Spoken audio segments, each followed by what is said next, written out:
Okay, let's unpack this. Imagine an entire region of the world where university enrollment is just completely shattering historical records, Right.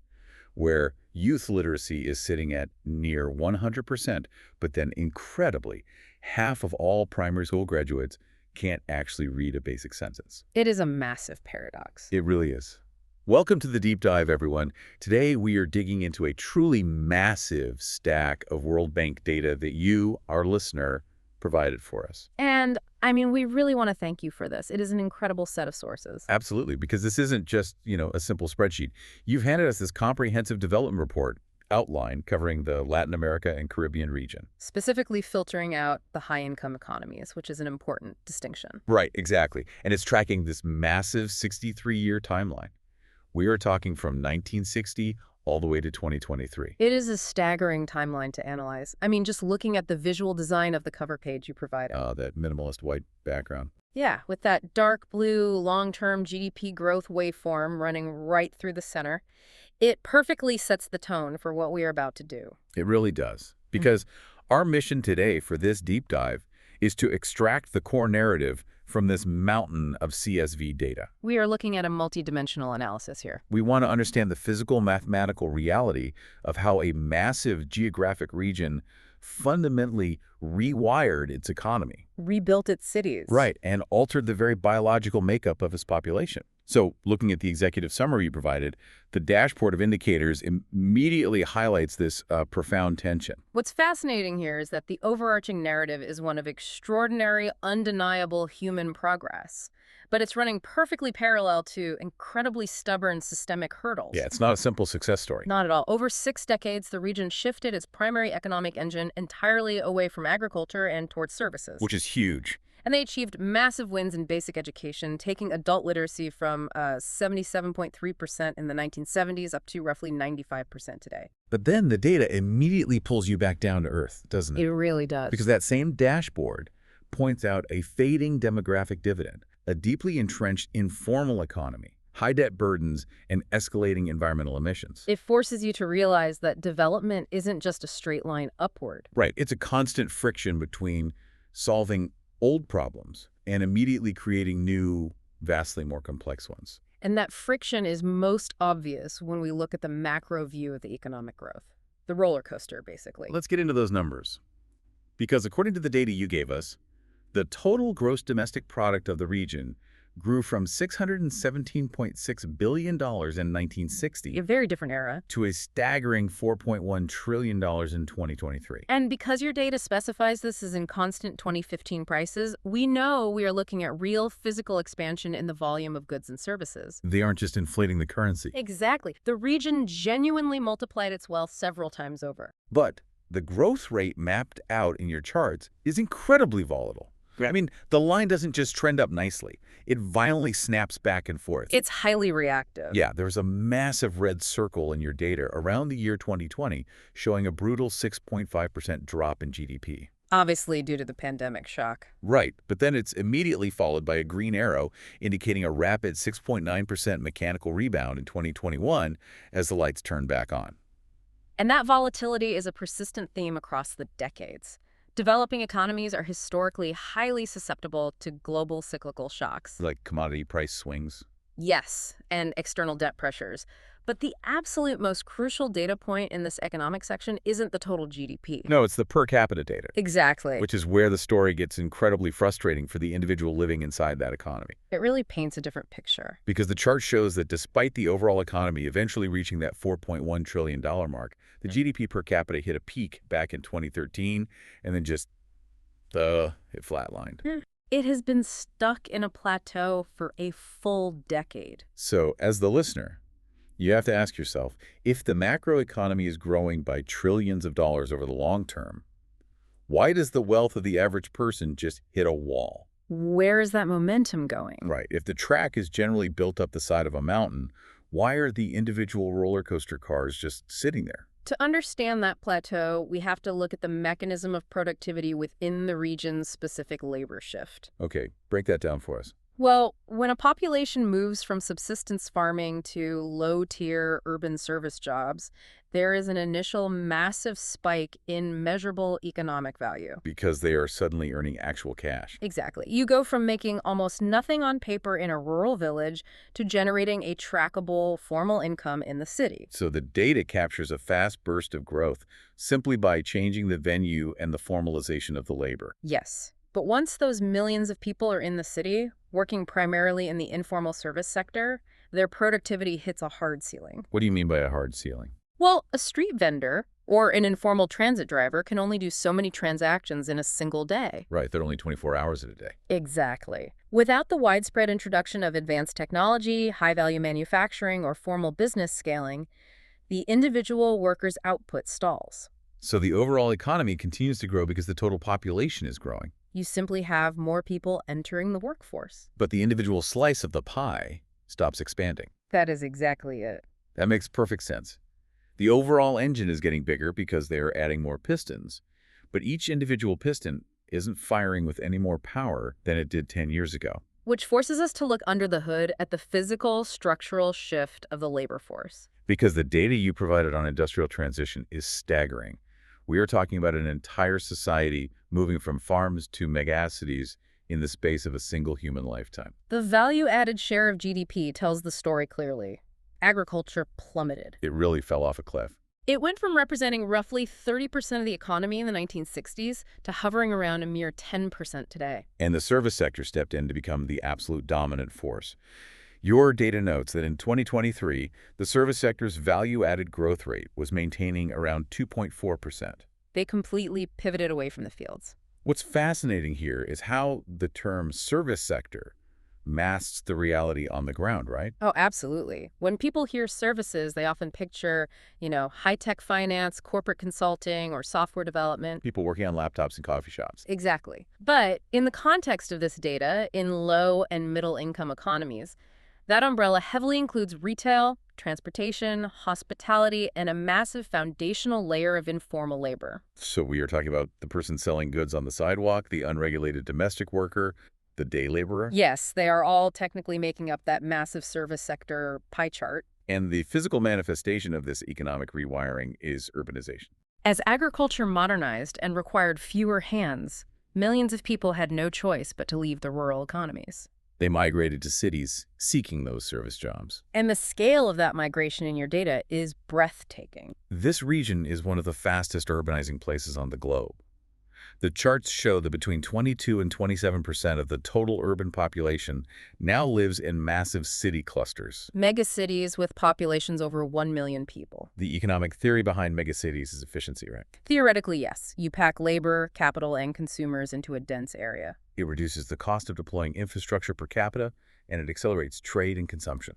But your data provides a heartbreaking reality check on that theoretical efficiency. But this is the catch. As of 2020, roughly 24% of the urban population still lived in slums. I really want you, the listener, to visualize this scale, because it's hard to wrap your head around a percentage. It is. Imagine a vibrant megacity of 10 million people. Now realize that 2.5 million of those residents are living in informal, unregulated settlements. It illustrates the raw mechanics of rapid migration. The human influx simply outpaced the municipal government's ability to lay concrete. People arrived faster than the city could build. Much faster. They couldn't lay water pipes, string formal electrical grids, or pave roads fast enough to keep up. And living in an informal settlement creates a vicious cycle for that GDP per capita plateau we talked about earlier, doesn't it? Oh, absolutely. If you don't have a formal address, you often can't get a formal bank account. And if you don't have reliable electricity, you can't run a business from your home. The physical infrastructure literally traps you in the informal economy. Which means your productivity is capped. Furthermore, this mass movement of humanity from rural agricultural settings to dense urban slum environments doesn't just change the economic output. It fundamentally alters the biological architecture of the family. Yes, leading straight into the demographic data. Because when you move to a dense city, the economic incentive around having children entirely flips. On a farm, a child is eventually an asset. They are an extra pair of hands for agricultural labor. But in a cramped urban apartment or an informal settlement, A child is an immediate, significant, long-term financial liability. And the data reflects this behavioral shift dramatically. Wow. The demographic profile of the region has been entirely rewritten. Let's look at the numbers because they are the definition of a demographic time bomb. The proportion of youth in the region, defined here as children between 0 and 14 years old, has practically halved. It dropped from 43.3% of the total population in the 1960s to just 22.7% in 2023. While simultaneously, the elderly dependency ratio has steadily climbed. And just to clarify, that's the percentage of elderly people compared to the active working age population. Right. It went from 5.9% in 1960 to 14.1% in 2023. The demographic dividend here is fading fast. They are producing vastly fewer children, and their older citizens are living much longer and taking up a larger slice of the population pie. If we connect this to the bigger picture, the economic peril unique to this specific dataset becomes apparent. How so? Historically, when we look at high-income nations, they usually aged after they became rich. They had the money in the bank first. Exactly. They spent their demographic dividend building massive industrial wealth, establishing robust tax bases, and then, as growth slowed, their populations grew older. So they already had the national bank accounts filled to pay for the retirement homes and the pensions. But the Latin America and Caribbean region, as your data proves, is experiencing the onset of heavy aging while still classified as low to middle income. They are getting older before they get rich. That is a terrifying mathematical vice grip for a government to be in. If your working age population is shrinking relative to your elderly dependents, and you haven't yet built a high-income tax base because so much of your workforce is stuck in the informal service sector. How do you mathematically fund a national pension system? You can't. The math becomes incredibly unforgiving. It places profound long-term pressure on future Social Security and healthcare systems. And it means the region can no longer rely on a massive, booming young workforce to brute force economic growth through sheer volume of cheap labor. The quantity of workers is decreasing. Which means the economic output of every single child being born must increase to compensate. You have to ensure that the smaller generation coming up reaches their absolute maximum cognitive and productive potential. Which forces us to scrutinize the data you provided on human capital. Because the education metrics contain some of the most impressive statistical victories in the entire report. They really do. But they also harbor a massive structural paradox. Let's look at the victories first, because they represent multi-generational public policy triumphs. According to the charts, youth literacy in the region is sitting at near 100%. To move a massive, disparate regional population to near total youth literacy over 60 years requires sustained, relentless investment in school construction and teacher deployment. And the primary school completion rates show the exact same relentless push. The data trends upward from around 90% in the early 2000s, hitting a peak of 100.2% around 2014. Wait, 100.2%? The listener might immediately question the math there. Yeah, how do you have more than 100% of a population completing school? What is the metric actually measuring? It's a fascinating statistical quirk in how the World Bank calculates completion. Okay, tell us. The metric takes the total number of primary school graduates, regardless of their age, and divides it by the total population of the official primary school age group. Ah, so when that number breaches 100%, you're seeing a systemic backlog being cleared. Exactly. You have the standard 10-year-olds graduating, but you also have 15, 20, or 25-year-olds who missed out on education in previous decades, finally entering the system and completing their primary schooling. It's a massive social catch-up mechanism. And the gender data within this section is equally triumphant. The Gender Parity Index shows that young women's literacy has officially surpassed men's, sitting at roughly 98%. Women are enrolling, staying in school, and learning the foundational skill of reading at higher rates than their male counterparts. Those metrics represent the absolute success of the access era of global development. The policy goal was to put bodies in seats, build the classrooms, and mandate attendance. And the data proves the region accomplished that mission. Here's where it gets really interesting, though. Because your data doesn't stop at enrollment. It measures the actual cognitive outcome of those years spent in the classroom. And the resulting paradox is devastating. Despite that massive enrollment success, the report highlights that learning poverty is rampant. In 2015, roughly 51% of primary school graduates fell below the minimum standard for reading proficiency. Half of the students holding a primary school completion certificate do not possess the minimum expected capability to read and comprehend a basic text. It's like a town deciding to build a massive state-of-the-art public library to educate its citizens. They spend decades building it, and they do a fantastic job of making sure every single person in the town is issued a library card. They achieve 100% access. But then, years later, you realize the librarians never actually taught half the town how to read the books inside the building. Exactly. What is the value of a diploma if the foundational skills are absent?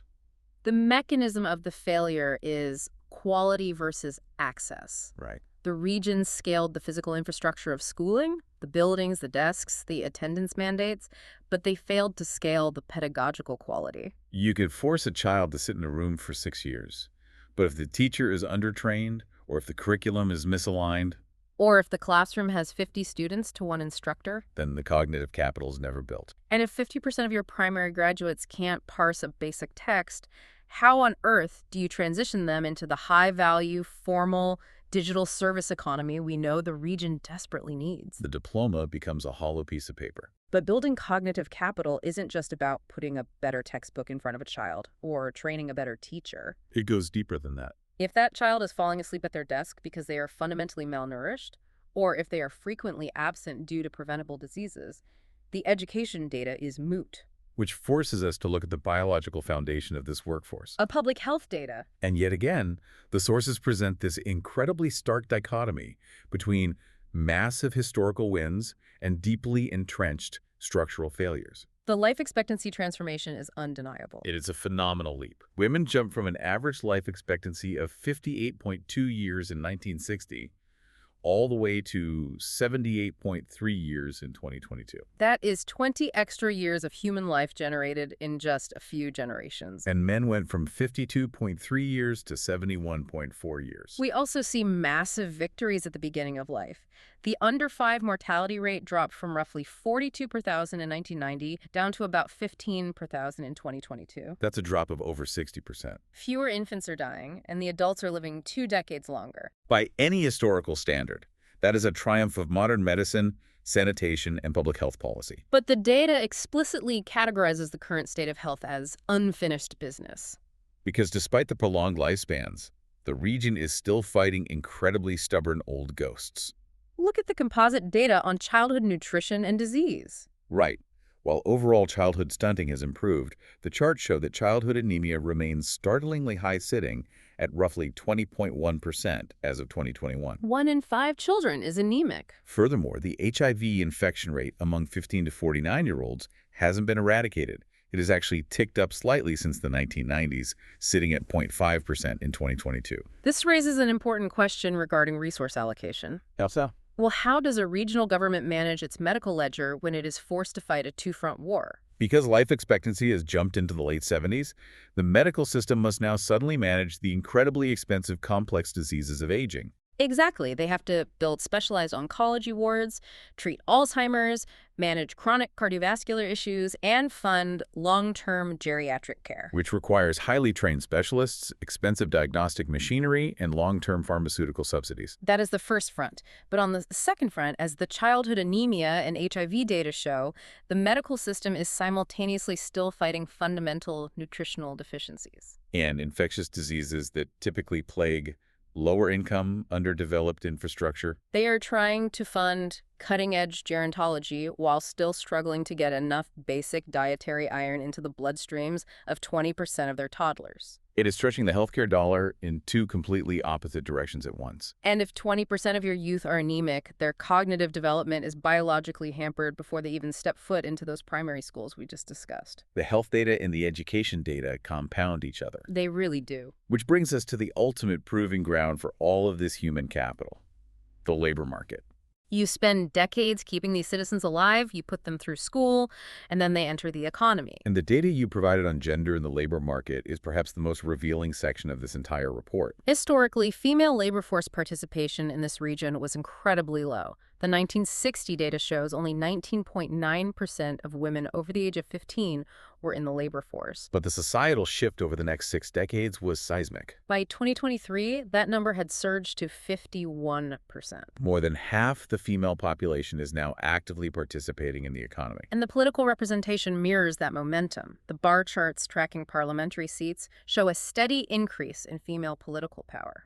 Even more impressively, if we look at the Gender Parity Index in education, the data shows women are actually out-enrolling men in higher education. The gross enrollment ratio for women in universities has significantly surpassed men. They are doing the work, they are getting the advanced degrees, they are stepping into the political arena.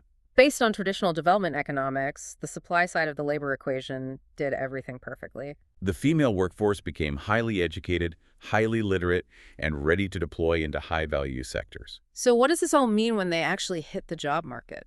The data reveals a massive, deeply frustrating disconnect. Despite outperforming men in educational attainment, women face a significantly higher unemployment rate. In 2023, the female unemployment rate was 8.0% compared to the male rate of 5.4%. A nearly 3% gap at a regional macroeconomic scale represents millions of highly educated individuals being actively rejected or marginalized by the market. Talking directly to you, the listener, it's just jarring to see. The data mathematically proves that the women are holding the necessary diplomas. They did everything right. Why is the door to the office still locked? What is the mechanism driving this 8.0% unemployment? If we synthesize the data impartially, it points to deeply rooted systemic labor market inequalities that formal education alone simply cannot override. Education isn't a magic bullet. No. The supply of educated female labor surged. But the structural demand side, the employers and the societal support systems, refuse to evolve at the same pace. Unpack the mechanics of that structural refusal. How does a market systematically reject highly educated workers? It happens through hidden vulnerabilities. Like what? For instance, without comprehensive state-subsidized childcare infrastructure, the burden of domestic care falls disproportionately on women.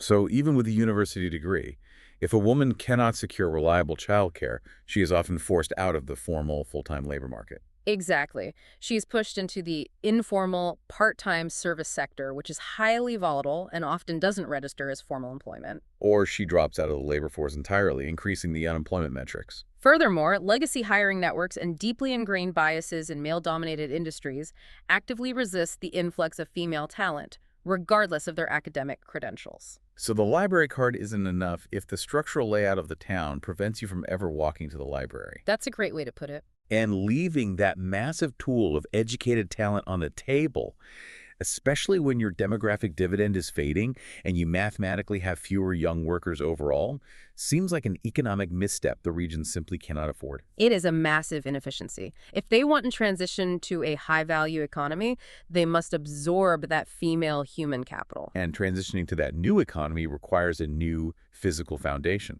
The final major section of your data looks at infrastructure and the environment, outlining the physical tools the region is relying on to build the next 60 years of growth. The digital leapfrog. Yes, the charts tracking mobile phone users are astonishing. In the early 1990s, the number of mobile users was effectively zero.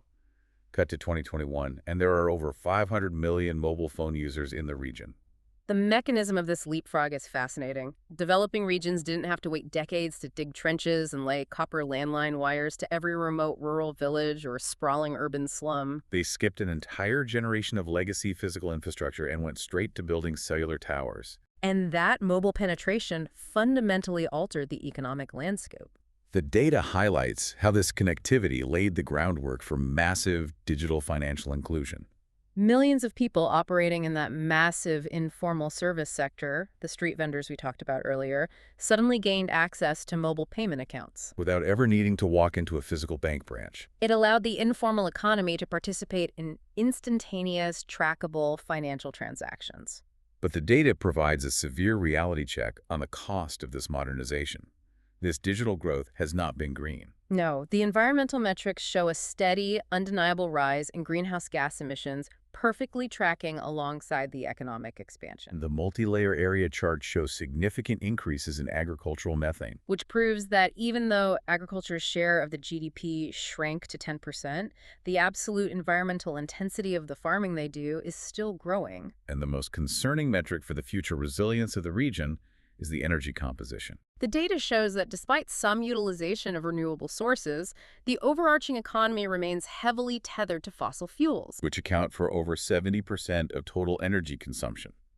I look at the speed at which 500 million people got connected to the digital world, and it's breathtaking. But the hidden mechanism is that the electrical grid powering those 500 million cell phones, the massive data centers hosting their mobile banking. The physical trucks delivering the goods ordered on those phones. Right. That entire modern web is still overwhelmingly burning carbon. This is the ultimate environmental trap of middle-income development. You need massive, uninterrupted amounts of cheap baseline energy to elevate millions of people out of poverty. To power those sprawling megacities and to fuel the transition to a digital service sector. And historically, fossil fuels were the cheapest, fastest way to generate that baseline power. It's like trying to modernize a vintage car. Ooh, I like that. Go on. You upgrade the transmission, you put in a digital dashboard, you finally get the car to go 100 miles an hour so it can keep up with global traffic. But the physical engine block is from 1960. Exactly, and it literally cannot run on anything other than leaded gas. That is a very apt mechanical analogy.